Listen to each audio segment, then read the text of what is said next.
Um, Hello, welcome to the media track. This is the Stephen King, three Stephen Kings, The Winning Hand at the Movies in 1983. 40 years ago, Cujo, Dead Zone, and Christine gave us King's take on three types of horror: machine, natural, and supernatural.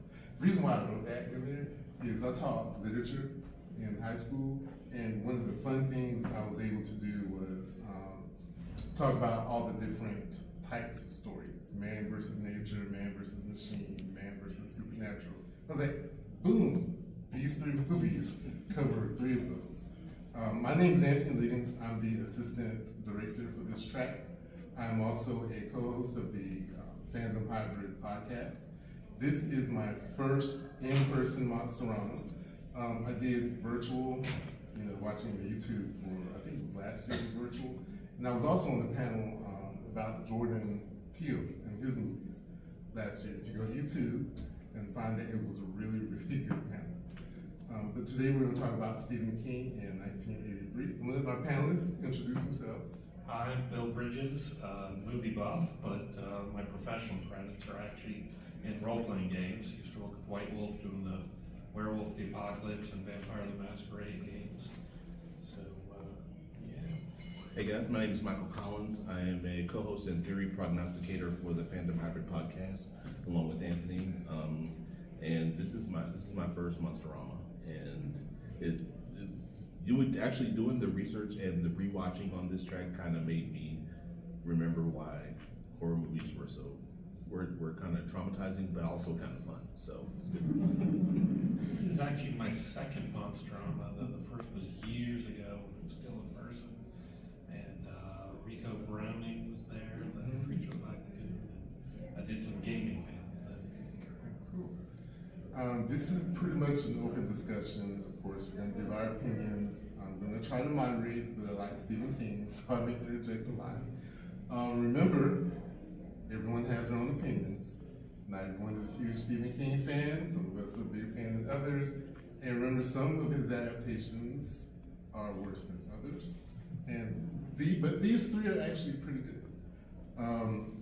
So, first question I want to ask you guys: why do you guys think it was a big year? I know the answer to this, but why do you guys think this was a big year, 1983 for Stephen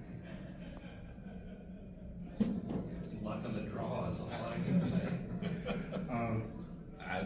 I just think that he happened to get three of his works that actually translated well, but I'm not sure about like how they like if there's any other linkage to it.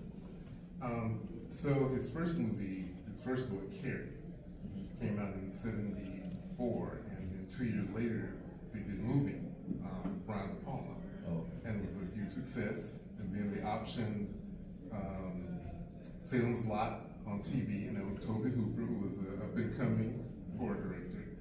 And then the third one was The Shining, which was Stanley Kubrick. Yeah. And so he was on a roll. So then Cujo and Dead Zone and Christine came out. Was there anything in particular you want to talk about Cujo? Let's start with that one. Okay, so I watched Cujo when I first watched it when I was a kid, like probably 12, 13. I watched it on cable, and it was scary as all get out. It's like I already kind of had a light fear of large dogs, and this did not help that at all. But watching it as an adult, I kind of saw it differently. I looked at it and I was like, you know what? Basically, everybody in this movie got what they deserved.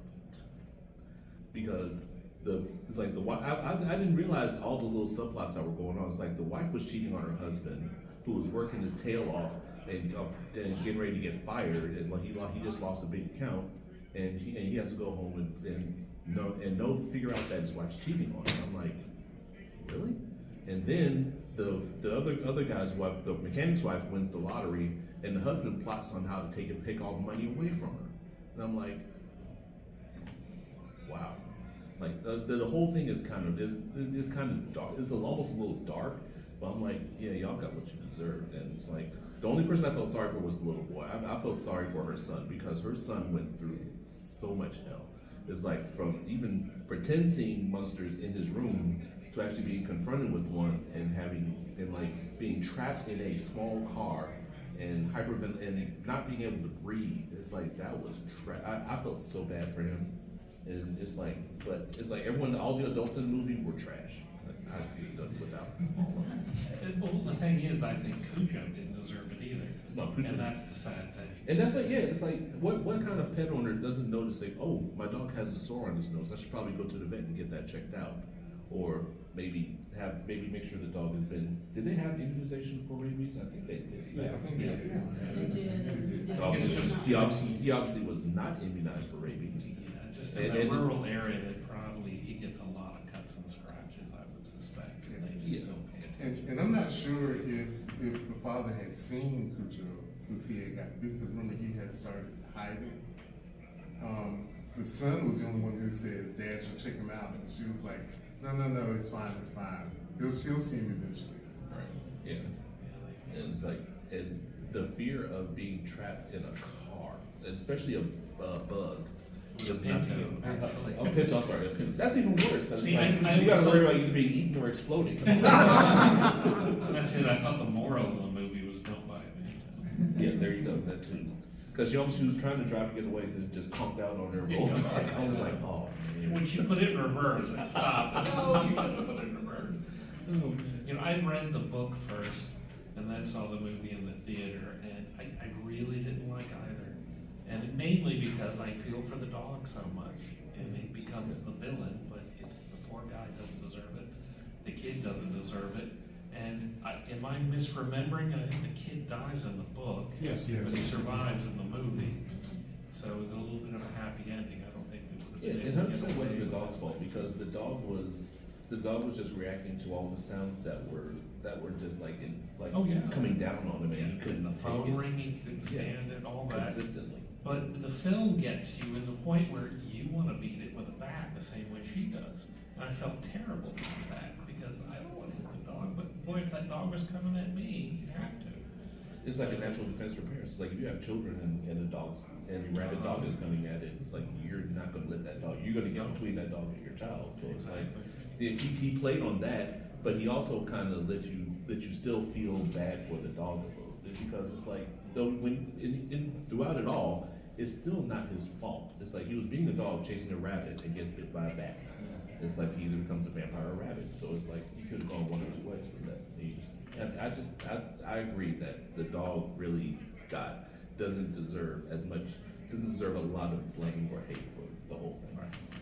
Although one of my favorite scenes in the film is when the postman starts picking up the mail to go, you're going, oh, thank God, and then the guy reminds him, but they're not taking mail this week, oh, I forgot. You're like, Oh, oh.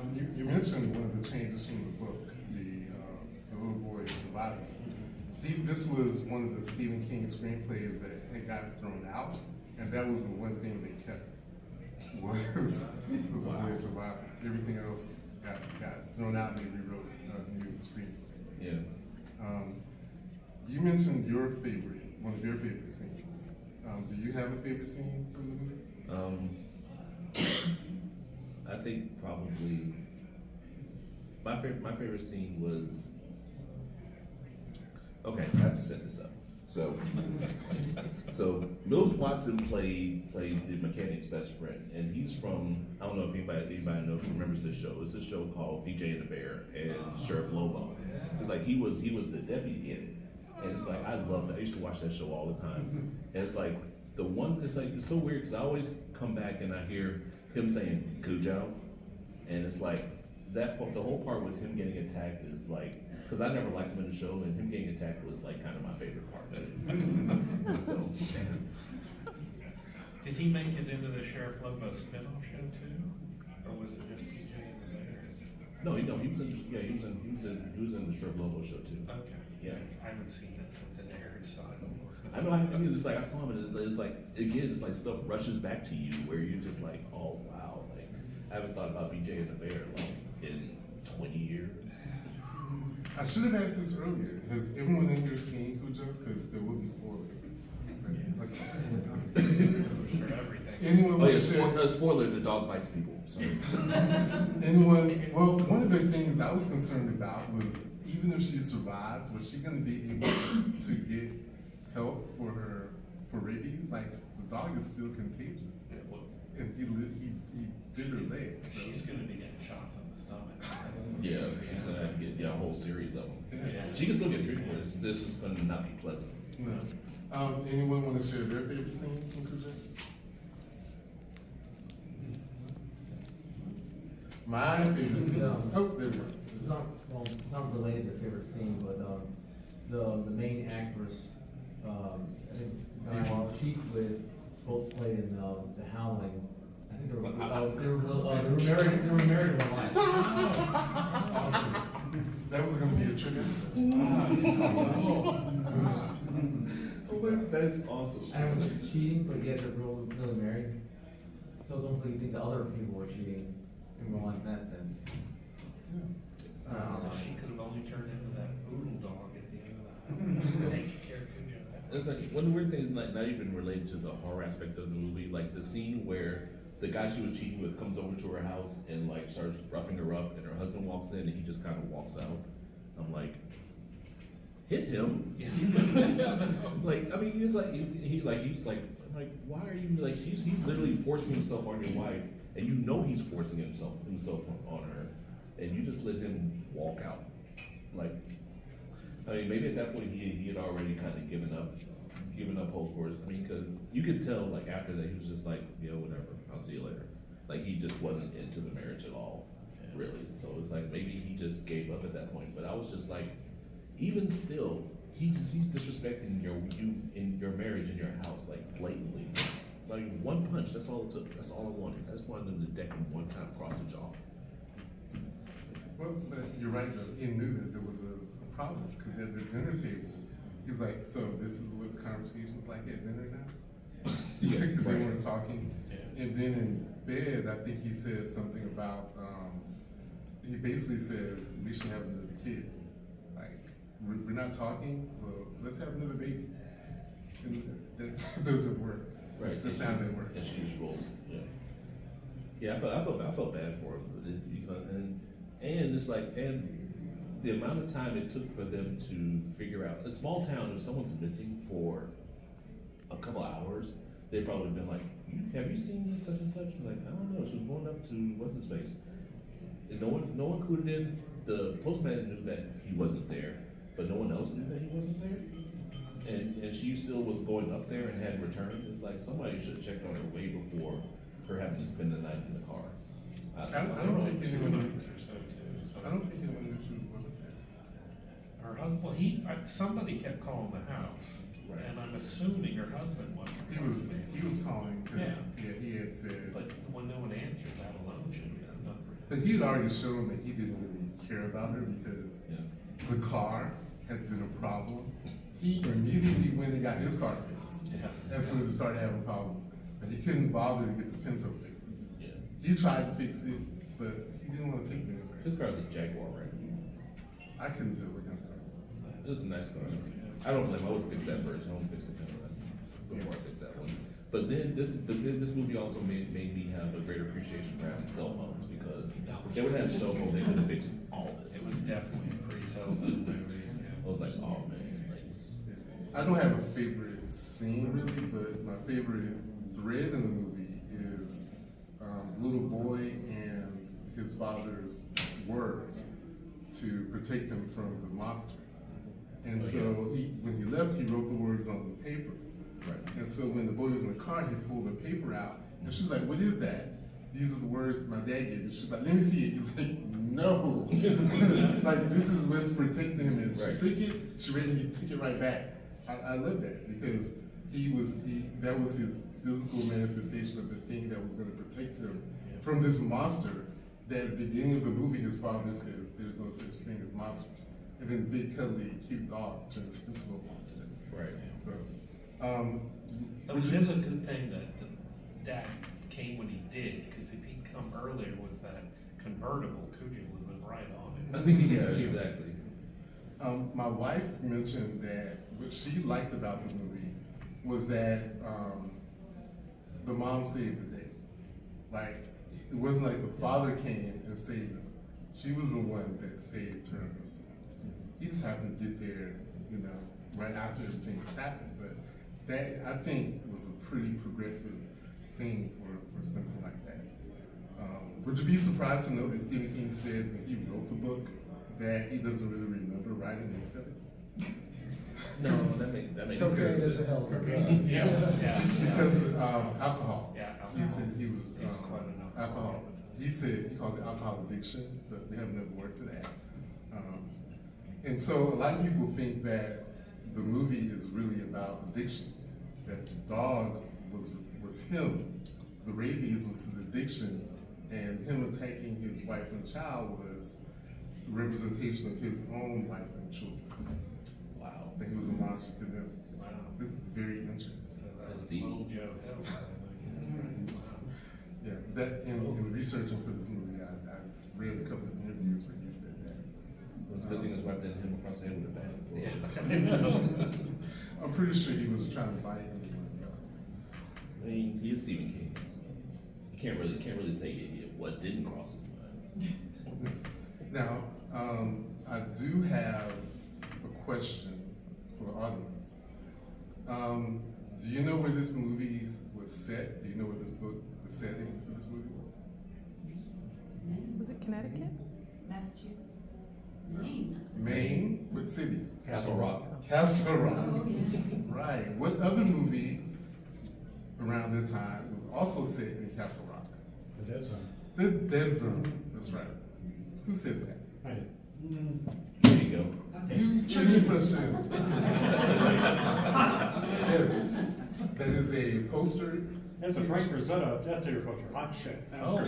Yeah. Awesome. All right. So yeah, both these movies were set in Castle Rock. So let's talk about Dead Zone, which also came out in 1983, starring Christopher Walken. Tom Skerritt was Yep. also in this movie. Martin Sheen. Martin Sheen, Herbert Lom. who he looked like a combination of Charlie Sheen. He really did. Really is to this. Rick Adams, Anthony Zerr. And it's like he's the anti-Jed Bartlett. Yeah, exactly. And they're both from Vermont. But I know. It's like I was looking at it because I didn't even remember that he was the guy that was running for president in this movie. I thought it was. I don't know who I thought it was, but it's like now that I've seen The West Wing, it's one of my favorite shows, and I see this, and I'm just like, I can't put this together. Like, that can't be the same. That's not Jed Bartlett. What is he doing? Why is he holding that child up in the air? Like, but I mean, I loved his performance. I thought it was, especially the part where they were in the cab. I guess that was supposed to be Camp David, where he convinces the guy to put his hand on the scanner to start World War III, and it's like he was scary as all get out. I was like, that's crazy. Well, he was closer to his Apocalypse Now role than Yeah. he was to his Yeah. later West Wing where he calmed down. Yeah, he is more like that. You're right. Yeah. Anyone want to share their favorite scene from the Dead Zone? I'm assuming everyone's seen it, correct? I think in the end when Martin's holding the baby to protect himself, Yeah. kind of got this shockiness to it. It kind of looks almost real, one of the most realistic scenes I've seen in a movie. It looks something about the way it looks. Seems like something that would be based on a true story, even though I think it's fiction. Mhm. But it's an interesting concept. It's like it makes him like everything about him looks bad. That even when he was questioning him before that, it's like after that, it's like using the baby as a shield for him. It's pretty bad. Yeah, I felt sorry for that baby too, because he was clearly crying for real. And it wasn't CGI baby. It was real. I don't know if they would be able to get away with that in that way nowadays. Yeah. Anyone else? Favorite scene? I think probably Herbert Lom's monologue about whether or not he would kill baby Hitler. It's odd to think of a movie as sort of aesthetically chilly as The Dead Zone as being particularly warm, but remember this was David Cronenberg coming off of Videodrome. This was the first movie that he did that was really an actor's showcase. or a showcase for Cronenberg as a director of actors. But Lam's performance just kind of makes sort of the moral center of the picture in precisely that bit. When did he do Dead Ringers? Dead Ringers was 88. Yeah. 88. So That was a good deal later. Yeah. It was after The Flies. Yeah. Yeah, he, that character was pretty essential, I feel, to the movie because it seemed to always give Johnny somewhere to come back to. Like that was something that was sort of consistent for him. I'd kill the son of a bitch. Yes. Yeah, he was like, I killed him. Like he didn't hesitate. I'd kill him. Yeah. Just a beautiful little, lots of beautiful supporting turns in that. And like you say, the first Cronenberg movie that you can really think of as Cronenberg as a director of actors as opposed to Cronenberg as a director of an aesthetic with actors plugged into it. Mm-hmm. And there's only really one scene of body horror, which was his specialty before then, and that's when the deputy kills himself. Yeah. That scene always sticks with me. Yeah. Like, it's just like I couldn't even imagine doing that, but this is like the fact that he just like knew he was like, you're not getting it. Yeah. It's like There are two scenes in movies that bother me tremendously. It's that scene with the scissors and the curb stomping scene. in Mary History. Oh my God. Oh. Those two scenes. Well, have you seen Green Room? Just saying. Maybe I should. Something happens to somebody's arm that he sticks through a door. I'll just leave it there. Okay. But you're right. I don't know if this zone I don't really consider horror, but it's more like a paranormal thriller. Yeah, definitely paranormal. Paranormal thriller. But Tom Skerritt plays Sheriff Bannerman. Do you know where we saw Sheriff Bannerman before? That should be a question. Yeah, it should be true. He was also in Cujo. That was Sheriff Bannerman. Oh. Same Well, I character. mean, it's the same town, so. Yeah, the same character. There were supposed to be references in Cujo. The movies were released in reverse order. So all of the references in Cujo to the events of the Dead Zone had to be removed. The only thing they kept was Sheriff Bannerman. And then he meets his untimely demise. So I'm watching the Dead Zone, I watched it again the other day. And I'm like, oh wow, he's gonna die in like a couple of months. A horrible death. But I do like that he was sort of skeptical at first, and they were at their wits' end about trying to find a serial killer. So that was one of the things that I liked about the movie was it didn't just, see I hadn't seen it in so long, I only remember the last act. I don't remember anything else before that. The ice is gonna break. So the ice is gonna break. That's it. Sorry. And I still don't feel like we got a resolution in that sort of point. In the No, we movie. didn't. There's kind of a gloss over him. He kicked him out of the house, then he went on about to whatever else he was gonna do. Well, the resolution is the one kid. Yeah, he said Yeah, the boys those too. kids survived. That was it. I also love the scene, the first scene where he's in the flaming bed with the nurse's kid, and it's like, cause that scene, cause back then they really didn't have like effects that would, cause for back in the day, those were really good special effects for that scene where he's laying in the flaming bed and seeing somebody, then flashing back to the hotel room. Like that was very well done. I think that one kind of sticks with me too. Yeah, I think it's really a strong movie for Christopher Walken before he started getting really weird. When he's on that line here. Yeah, I remember it was after The Deer Hunter, so he was already pretty weird. Yeah, but he still has enough, I guess, groundedness in this role. So as and throughout the movie, he's progressively losing his connection to reality, but at least, there's still a lot of it there. This was closer to, I guess, Brainstorm. Yeah. It was interesting seeing him in a different role, 'cause, I mean, the first time I saw Christopher Walken was in the movie, he was with a bad guy.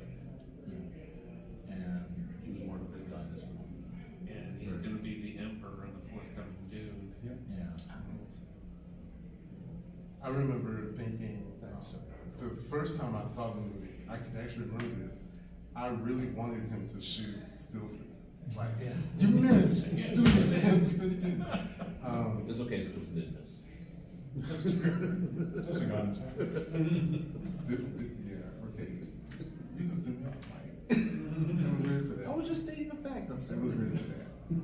In the book, I know this isn't a page to screen, but in the book they actually explain the dead zone. Anyone know what the dead zone is supposed to be? So at the time, scientists believed that we only use 10% of our brain. So Stephen King wrote that in the book. So while Johnny was in a coma, his neural pathways started going in different directions into his brain. And so supposedly that activated his abilities because now he had access to the dead zone. But in the movie, I think the doctor said it was him and where he was getting these visions from was the dead zone. But they didn't really go into the explanation. And anyone have any questions before I move on? Anyone want to see? Yes. Not a question, but I think it's kind of interesting also think about connections with other movies. For instance, like Martin Short, or Martin Sheen. Was in this movie, but he was also in Firestarter, the original Firestarter, and then his son was in the '86 movie, the tractor trucks driving like the Maximum Overdrive. Yeah. It's like just stuff like that.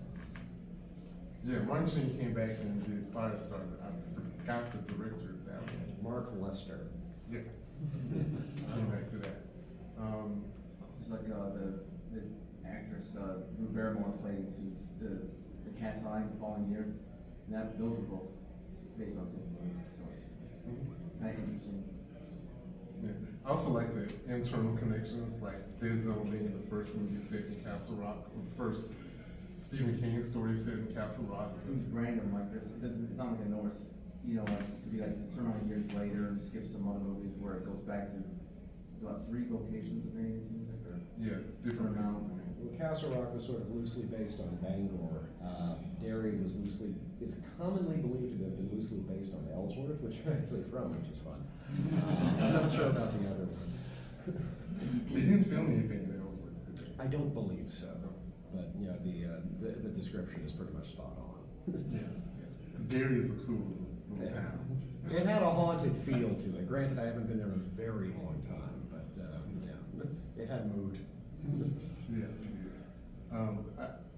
I think my experience with Dead Zone has a lot to do with my dad because I discovered that a lot of his interest was in horror, and I didn't really realize that because he had a lot of Stephen King and Clive Barker books, and even a lot of the Stephen King, Jonathan Bachman, the Bachman books, his pen name. Richard.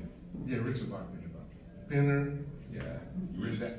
I read all those books, and I never made the connection that my father was a horror person until then. It should have been pretty obvious, but I never thought about it. So, Dead Zone was probably the first Stephen King book I read, and the movie I watched shortly after that, late 80s or something. Anyway, that's neither here nor there. So, the last movie we were going to talk about is Christine. Do you guys have any opinions on Christine? When I Man saw versus Christine back, I had read the book. When I saw it back in the theaters, I wasn't particularly moved by it. But when I rewatched it somewhat recently, I thought, this is a pretty good film. I mean, the painful part is watching all those classic cars get hit. And they did more than one, but it's a pretty good movie. I liked it.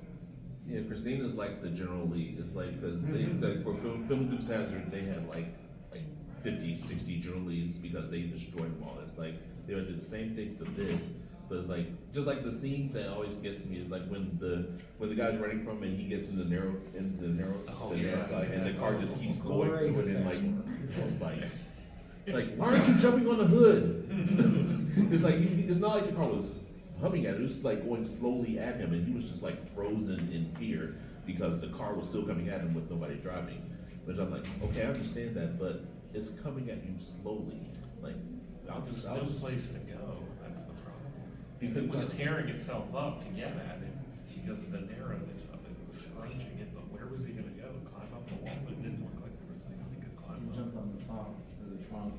I would have jumped up. I feel it's so easy to think about. I would just go in But the like- car and then go run the opposite direction. Yeah. Then it would took the car a certain amount of effort just to back up.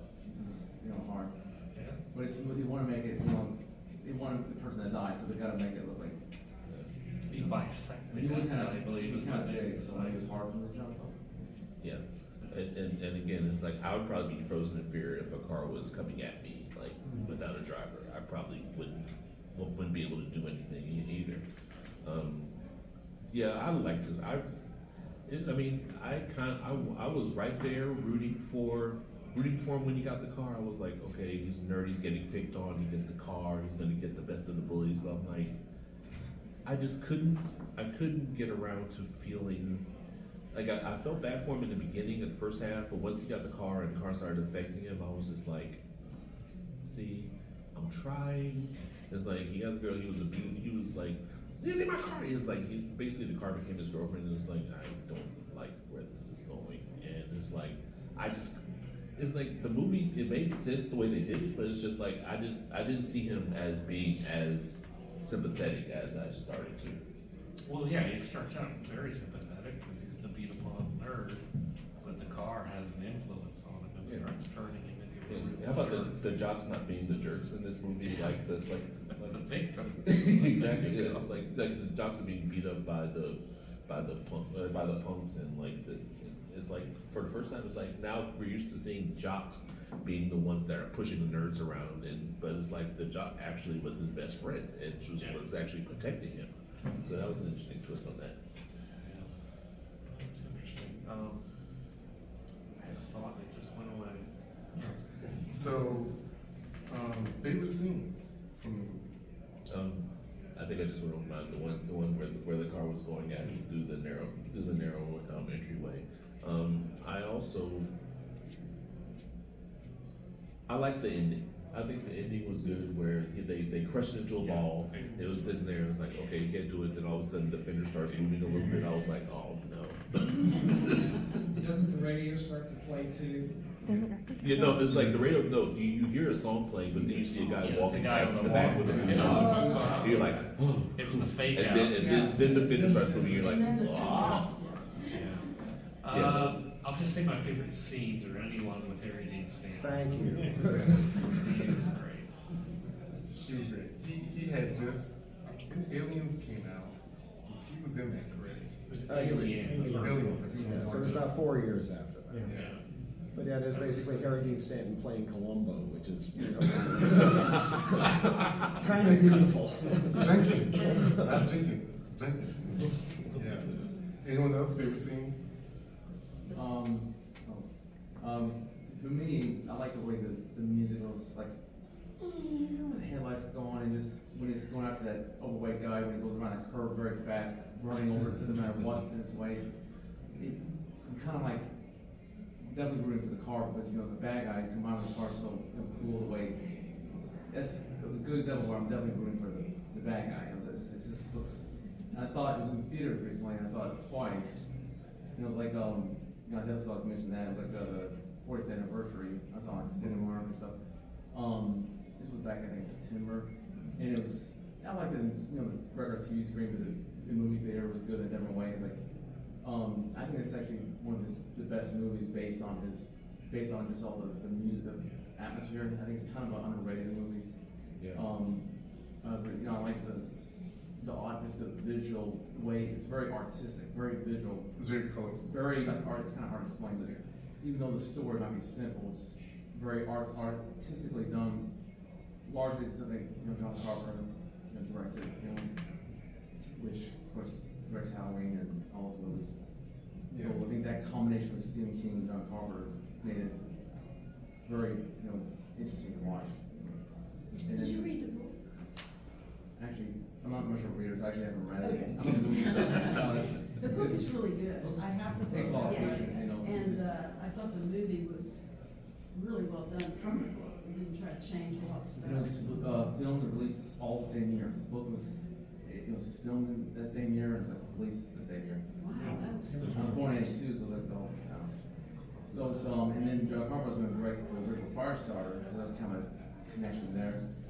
And then, But the then thing, John Carpenter the thing did flops, so you got he did the music to the recent Firestarter, and then he directed the original for Christine, so I kinda like those links, Yeah. you know, dig into, you know, Iron Beats trivia, Wikipedia. It's interesting. Yeah. Okay. Am I right in that the old guy who sells him Christine is the same actor who played the next Home door Alone. neighbor in Home Alone? Robert's And, Blossom. Close Encounters. Okay. Ed Gein and He was close Deranged. to town. Okay. Thought I Well, it remembered was that. funny the way it says, there's a link, because he also, when he's possessed, he starts saying the same dialogue as that guy, saying, you know, Esther. Yeah. It's funny the way he says, like, when he's saying, don't touch me, Esther, Esther. You know, it's like, I would never talk, I mean, someone, you know, a girlfriend or just a friend, I would never talk that way, but it kind of shows the kind of power of his possession. Yeah. He's willing to go to those extremes.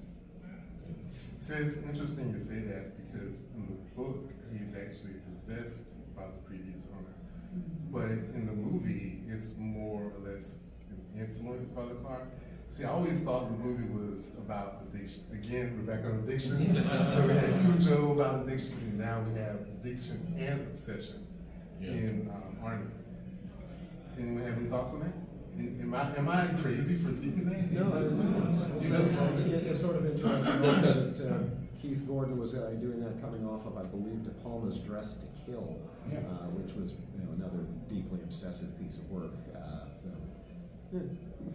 Yeah, It's an interest. There's a certain weird incestuousness to a lot of late '70s, early '80s science fiction, horror, thrillers all over the place. A lot of Dan O'Bannon, a lot of John Carpenter, a lot of Brian De Palma. Yeah, it's almost as if they wanted to do the possession, but didn't want to go that far. So it seems like they went with, okay, well, the car is Well, I like just. the idea of the car itself as the devil whispering in his ear. So it's almost a guerrilla assault on late '70s, '50s nostalgia. If you Right. think about it from a certain. I mean, the very first scene is the car on the assembly line, born bad. Yes. I kind of like that actually in the movie, that they never really explained. It's just like, Yeah. just came off the assembly line, It's and like, yeah. just murdering people, just right off. And the fact that it wasn't it if I'm remembering correctly, it's the only red car. Like Yeah, all the other yeah, cars it's were the only white. red one. And then it's like They never had to explain what was wrong with it. it's like next thing you know, Art Evans gets in the car Yeah, and he's it's dead. like it I'm just like, is. I'm like, really? Art it's like Art Evans has like a 5-second cameo in this movie, and it's like him getting in the car and just dying. You drop the ash on the seat. Yeah. Yes, Disrespect the car. it's interesting, the ash. Yeah, it's terrible. I mean, I guess I would have killed it too. My favorite scene is the scene coming from education. My favorite scene is with the teacher in the shop. And he basically says what we always want to say to students. When he tells the other two, you guys go upstairs to the office. And he looks at the other one, and I was like, tell him you're gonna get his ass. Just say it. He didn't go that far. He's like, I'll get you expelled. Okay, that's fine. Right. But, I really like that scene because to me, it sort of brought a little bit of normalcy to this movie because it did seem to go in some weird places. The time jumps were a little off-putting in the movie, but overall, I really enjoyed it. Yeah. And let's not get past the fact that he made a suspenseful movie about a car that drives around. That's not easy to do. It's not like it's a person running around that can easily get in and out of places. This is a car stalking people and succeeding in killing them. And the movie is actually a good movie, and it does that. So we can't don't gloss over the It's a fact car that that's hard to miss as well.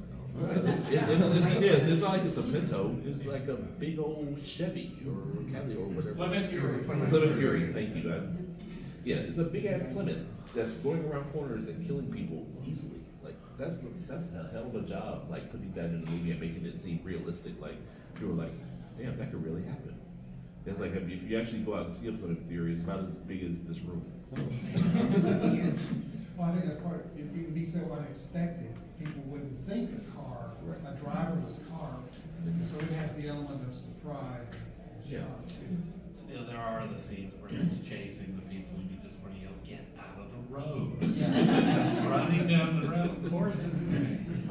My favorite scene though is when you have the whole bit with the gas station and then it's on fire on that movie. That's my favorite scene. Cause yeah, I just rewatched it in theaters and that scene I was just like, oh my gosh, I got chills just watching. It was like, oh, okay. And you know the director of the most recent Batman saw this movie because the way the Batmobile came out of the fire is like, yeah, that's Christine. But yeah, it's like think about watching that as a kid, like watching a car that's on fire chasing somebody, and it's like that's abjectly horrifying. Wow. I had chills for the stuntman who was driving the thing. No doubt. God. So do you think these three movies have held up over time? Like, it's been 40 years. Certain parts of it, yeah. I mean, it's like, I think Christine held up because there's not a lot of cringy moments. Like, for example, like in our podcast, we covered one of my favorite movies, Howard the Duck, and there's a lot of things. Don't judge me. Will vary. Okay, so but there are a lot of things in that movie, and it's like 1986 that are cringeworthy today, where people would be like, "Oh God, I can't believe I like this movie." And it's like there's so many moments in it, but it's like for like Christine didn't have that many moments in that. I don't think Dead Zone really had that many No, I moments. don't think Dead Zone Like does. Cujo had some, like like the wife cheating and everything, like the whole like really awkward situation there was kind of cringeworthy, but they actually do hold up pretty well considering. It's not like Piranha where you can see the fishing line. I mean, that's just it. They're not cheap. They're made really well. Right. Yeah. They got good effects for the period. And, in fact, the solidity of the effects not being secure, I think, helps a lot. Well, you got two consummate visual stylists in Cronenberg and Carpenter, Right. and Louis T. I mean, it's like Cujo has a certain grottiness to it. It's kind of a Well, it does nasty. have, movie. was it Jan DeBont, the cinematographer? Well, the way Cujo is kind of down in the ditch. You know, like you said, there aren't a lot of redeeming characters in Cujo, so the movie kind of wades in that area. Like Cujo's makeup itself is just amazing. I literally believe that they found a rabbit dog and like let it loose on her. Yeah. Well, I mean, if you say Cujo was shot by Jan de Bont, Yeah. well, okay, coming off of Roar, just one dangerous animal was probably a relief. Have you guys seen any of the photos that have been around recently of the guy in the dog costume? There's some great behind the scenes shots. A lot of Cujo was a guy in a suit, and there's a shot of him like standing kind of next to the car with his arm up on it, talking to you, and it just like breaks your brain. Yeah, the benefit of the movies around that time is, I hate to say the lack of CGI, so there were so many practical effects that made everything seem so real and authentic. They went through like 38 Plymouths making Christine. I was gonna ask if anyone knew 38. how many Ouch. 58 Plymouth, they weren't all 58s, were they? No, there were some that were just mock-up stunt cars. By the way, I was supposed to be on this panel, that's why I'm. You can still come up here. Yeah, come on. I was late because I decided to get food and that was a bad idea. So it's a little like Come on. the Barracuda community is still yet to forgive Don Coscarelli for Fantastic. Fantastic. Oh, I love Fantastic. I love pretty much everything Don is. Well, no, it's just blowing up the Cuda. The Cuda Yeah. people have never forgiven him for that. No, but they went through like about 38 Plymouth Furies. They destroyed most of the ones that were still out there. Also, shout out to them for the way the scenes where they had Christine repairing herself, the way they did that. I mean, we were talking about the special effects that he has in these three movies in the early '80s that are better than some movies that have come out now. Like, I mean, this is what, I mean, I guess this is why people dubbed him the master of horror, because he actually literally not really perfected, but he was so meticulous in how he wanted this movie to be seen and how these scenes were to unfold and how, like, okay, this car needs to repair itself to really show that it's a possessed car. How do we do that? They figured out like how to pull the dents and bend it and film it back, film whatever bending backwards so that it looks like it's repairing itself, and did it relatively flawlessly for 1983. I mean, it's really incredible how he did that. Well, again, we're talking, we already said it, John effing Carpenter. There's a panel on Sunday about John Carpenter, you know, so a plug for that, come in. But yeah, I mean, and if you look, I'll mention this probably at that panel, but just throw that out there. Look at Carpenter's run of movies from 78 to like 96. You're not gonna find someone with a track record that good. And you were saying, it's his visual style. You can tell a Carpenter movie. Like, one of my favorite movie moments in Christine is when she's driving down the low road and the headlights pop on and you get that only thing you only get in the film where you get that halo effect and the lights, and it's just terrifying, and it's just a pair of headlights. And that's all Carpenter. Now, what if Dee Wallace had been driving Christine? The kid would have died. That's true. No, I was thinking if Cujo hits it just right, like the gas tank, it would just explode. And zero. There was another movie, I was trying to look it up, but it was one of my favorite movies as a kid. It was a Charlie Sheen movie. Mm-hmm. The Wraith. That's what it was. Oh my God, I That love is that movie. It still holds up. I mean, it's not a great movie, but it's a good movie if you know the difference. But it has a lot of similarities to Christine. That's one of my favorite moments when, who was it that played the sheriff? It was one of the Quaids. Randy, thank you. He's dragging one of the punks off to be the jail, and the guy's like, I know you can't do this to me. I know my constitutional rights. I don't care if you can't get. You missed our discussion on the Dead Zone. Oh, Dead Zone is so good. Again, Cronenberg, Christopher Walken. Oh, by the way, my name is Gary Mitchell. I am a podcaster, writer, reviewer, co-director of the American Sci-Fi Classics Track at DragonCon, and co-host, producer of the horror podcast, A Podcast of Amontillado. Nice. Thank you. You can find it wherever fine podcasts are sold. You came on to talk about clowns, right? Was it you? Yeah, it was me, clowns. Yeah. Yeah, and because of you, when I was watching The Fall of the House of Usher, when you pulled out the cask of Amontillado, I was like, I know what that is. I was very happy. I was happy. I knew you would be happy too. Oh, Yeah, you had your captain. I understood that reference one day. Yeah. Yeah, see, I was doing the Leo. That No, was one but- of the core literary tropes you didn't mention was man versus clown. Plug for that, if you go to his YouTube page and see that was a really good discussion about clowns. Really good. I hate clowns. Right. I have postcards with a QR code. I'll break them out after the panel. But Dead Zone is really, really good, and I chalk it up to that combination. Walken was perfect for the role, and Cronenberg was still young and hungry, and he kept it grounded. Right.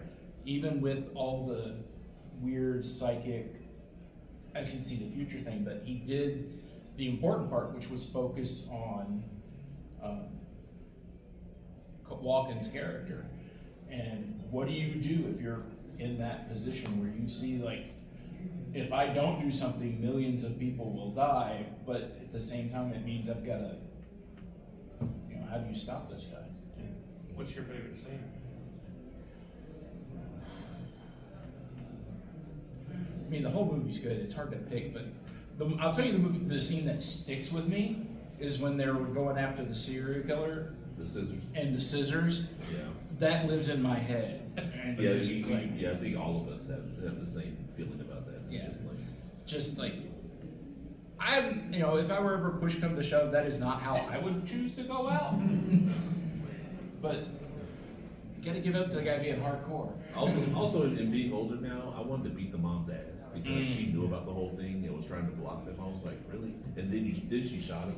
And I'm just like, there's a point where you just have to let, if your son is, you know your son's a serial killer, you just have to let that go. You can't, I mean, she's trying to be mother of the year. I'm like, that's not how you go about it, man. You seem like Wash your damn hands. Those three movies, I think we all agree they've held up over time. Does anyone have any harsh criticisms about any of those movies in general? No? Yes. The first scene, they blanked out the window. I don't know how the person saw through it, make it look like no one's in it. You know, combined with nighttime, a lot of them focus. Like after reading that trivia when I was watching the movie, I mean, it's kind of noticeable. You can see it looks like it's like a black film, I guess, on it. I don't know how the person looks to be able to see through that. Did it make any Did you see turns? through? I can't remember if it made any turns because it could have been on rails. Yeah, it was making some turns. I mean, he's a stunt person, so maybe he was looking for the cracks and able to pull it off. I don't know. It's probably a polarizer in the film lens. Like a little video. Well, here's where I get to mention that I worked as a production assistant on, it was a show called Rescue 911 with Shatner. Oh, yeah. But Shatner's not involved in the production. It was just these individual scenes based off little things that really happened. And this one was some grocery guy who had gotten stuck between cars because some kid had gotten in a car and moved it forward. And they brought in Dick Warlock, the stuntman. He did the thing. He also did Dead Zone. He was credited for that too. Firestarter, Halloween 3. Yeah, he's all over. I saw him in Swamp Thing. He was a really nice guy. I had to go to the airport in my Volkswagen bus and pick him up and drive him back. And what they did with him was what he called it his Gumby suit, which is the front seat was just basically, he wore the front seat as if it was thing with a little, thing cut through. And so the kid would sit on the seat, it's really him driving. So they may have done that in Christine too. Oh yeah, 'cause I think he played a stunt. He was a stunt person in that movie. I think. Now, have we ever seen an author have three movies come out in the same year, like three adaptations come out in the same year? No one cranks out books like King. And I don't say that as a dig. I mean, the man wrote so much he had to do a pseudonym just so he could get more of his books out. I mean, I don't understand how the man is that prolific. And I can't think of anybody who's close. There was three movies in 1990. Well, one was like multiple different parts. The second part had a cat. I forgot what that movie was. Tales from the Dark Side, the movie. And there was It, and then there was Misery. So that was a year ahead of all that stuff too. Yeah, but does it count because that was a TV movie? You talking about the miniseries? Tales? Yeah. This was like a movie. No, Tales of the Crypt, yes, that Tales from the Dark Side, the movie, that counts, Yeah.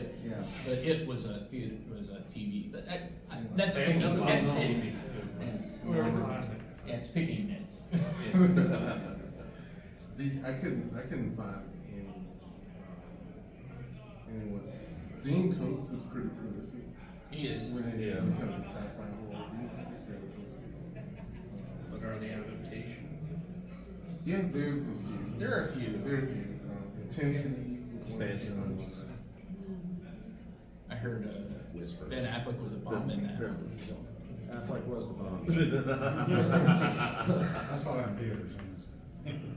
No, Reeve Schreiber was the bomb in There's that. something about him awesome. The one I wish they would adapt of Coons is that I really liked, I think it was called Lightning, where it's a time travel Lightning's story, good. but there's a That's a twist on it great that book. if you haven't read it, it's one of his better books, and I'm not gonna spoil the twist because it was one of those, oh. It's like a Bad Place is my favorite. Okay. Yeah. That one gets a little weird. So anyone have any parting thoughts about any of these three movies? I just thought like Maximum Overdrive is kind of similar for since they operate by itself. Same thing with Trucks, which is kind of like similar to Maximum Overdrive. And then those in turn were after the movie Duel. There's a movie called The Hearse, came out in 1980. Then there was Nightmares, came out in 83. They had like a segment. I kind of like those kind of movies like make you do more. I think I'd like to see more of those kind of movies. You don't do those movies. It's been like a while since they've done those. Yeah, one of the things that I did want to talk about, I don't think we have time for, we might, is what made these movies, well, Dead Zone not so much, but what made Cujo and Christine scary? Like, what part of your conscious or subconscious did it tap Well, with into? Cujo, I think that's something that could actually happen. Like, you could actually get caught by a rabid dog, and just hope and pray it's not a Saint Bernard, who not only are they huge, they're smart as all get out. So it's like that could actually happen. Being chased by a ghost car, not so much. but I don't know. Teslas drive themselves now. Yeah, it is. I mean, you know. And have they killed people? They've been in Yes. accidents. Yeah. So if you see a red Tesla driving down the street, just get out of the way. It's like, one of the things I wish the movie could have done, but I understand why they didn't, is the other thing with Stephen King that I talk about is it's all one universe. And there's heavy implication in Cujo that what nudges Cujo throughout the book to do certain things is the ghost of the scissors serial killer. Oh, And you can't get that in the movie because, you know, two different production houses, rights, et cetera, but if they could have put that in there, and it's really subtle, it's really cool. Yeah, that would explain, because they had the references to Dead Zone in Cujo that they had to take out. Right. Because of the reverse order.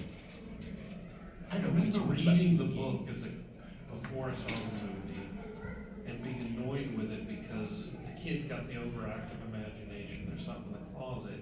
But when I was reading, oh, it's a Stephen King book. That means there's something in the closet. Of course, there isn't. Right. So I felt cheated. There should be something in there. Yeah. Exactly. My wife had the same feeling, because she hadn't watched the movie, watched it the other day, and she was like, there was supposed to be something in the closet. I'm still waiting for the monster in the closet, and it never comes. I said, Cujo is the monster. You're kind of waiting on something a la Poltergeist, where it's like the clown actually is alive and comes after him. Right. Like you're kind of waiting on that moment to happen, and it never happens. Yeah. You see, for me, my problem is I read them, and for me, I was the picked-on kid in high school, so I was rooting for Christine. I like, get him, run him down, run over him again, back up, go one more time. Right. So I wasn't really scared as much as I was enthused. Yeah, So it it's seems like- more of a power fan than Stephen King. Yeah. Yeah, see, I think the thing that scared me about Dead Zone was more in the future. Like, if there's a guy that can tell you how you're going to die, I do not want to shake his hand. I don't want to know. Right. And That to me was scary. reporter that was pushing him to shake his hand, I was Yeah. just like, Yeah. bruh, don't do that. That was terrifying. He's Yeah, like, it was. Yeah, it really was. 'Cause I don't want to know. Yeah. I don't want to And Walken really did a great performance on the whole. He did not want this, and he wanted to not have to use it, but he was like, well, I gotta do something good with it. And I like the way they did that with his portrayal. Yeah, because I thought one of the nice touches was the first time he shakes Stilson's hand. He has a big pen in it, so he can't really feel Right. anything from it. Because I know he could do it intentionally, but a lot of times it's unintentional too, just from touching you. Like, It's like ma'am. Wednesday. But when he shook Stilson's hand, I think it was at the parade or something, he saw a vision of nuclear apocalypse. If Stilson had gone on to be president, but she was on that track. Yeah, I thought that was a later. very Yeah. powerful Right. scene. Yes. So that's when he started thinking about, what am I gonna have to do to stop this? And he was gonna die anyway, because there was something wrong in his brain. His doctor had told him he wasn't gonna live too much longer. I just thought that was very powerful, and I've thought about that a lot in the political climate, but we'll not into that. What, a crazed man in the White House? That would never happen. A couple of his speeches bordered on "Make America Great Again" type It stuff. was close. Yeah. And it was good in the book too. That's my favorite Stephen King book. Probably my favorite Stephen King movie. Yeah, Because it's and got a lot of heart. And it's not just war, it's got a lot of heart. Well, that's why King has stood the test as long as he has. Is he really understands that it's about the character, and the more real and the more grounded and develop these characters are, the more you care when something weird happens, and the more you're willing to go along on the ride of like, well, I believe in this world, I believe in these people, so obviously there's a killer car that can regenerate itself. I mean, that just makes sense.